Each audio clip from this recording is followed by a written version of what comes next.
How does arming ourselves lead to police reform? So the same reason how police reform happened when people were getting brutalized when the Black Panthers stood up. In areas where there is more gun control, more less educated Black people that are armed, violent crimes are up, which seemingly justifies law enforcement officers coming into our community, controlling and patrolling. I'm still stuck on, I get you supporting arming us, but what is still confusing is, how does arming ourselves actually lead to systemic changes in police departments?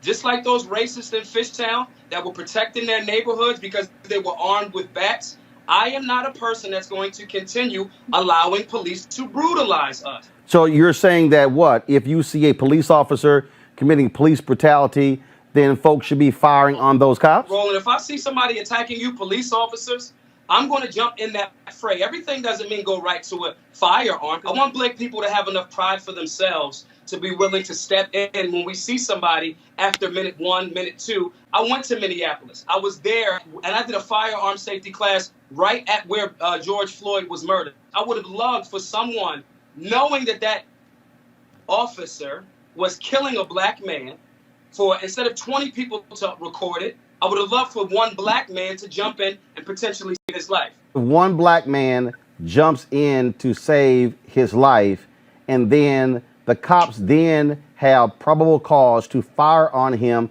for obstructing the police. Well, do you want to stand up and fight against these No, things? no. I'm tired of the argument that we cannot fight back. If I see you, my brother, if I see any police officers or any of these beautiful people in this panel right here, if I see officers, we as Black people have the right. It doesn't have to necessarily be a firearm. I'll gladly catch that case to save any of these sisters' life or your life, my brother. Education reform is a part of it. Civics is a part of it.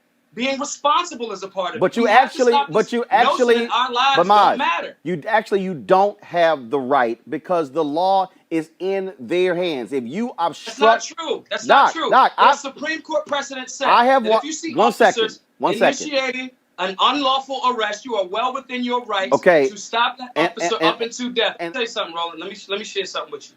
You're talking about law, and I'm talking about saving Black people's lives. Okay, well, the moment that state trooper told Sandra Bland to get out of the car, she was compelled to follow his directive.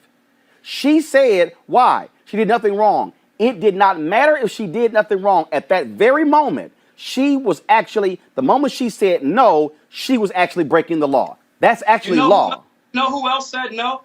You know what other women said no? Harriet Tubman, Rosa Parks, Ida B. Wells. I get the argument, arming yourself. Charles Cobb wrote a book called This Nonviolent Stuff Will Get You Killed. I got that. Understand it. I understand all of that. But what I'm still trying to ascertain is, what does arming yourself have to do with police reform? Avis. Well, first thing I want to say is I want to thank the brother for saying that he would catch a case for me. I appreciate that.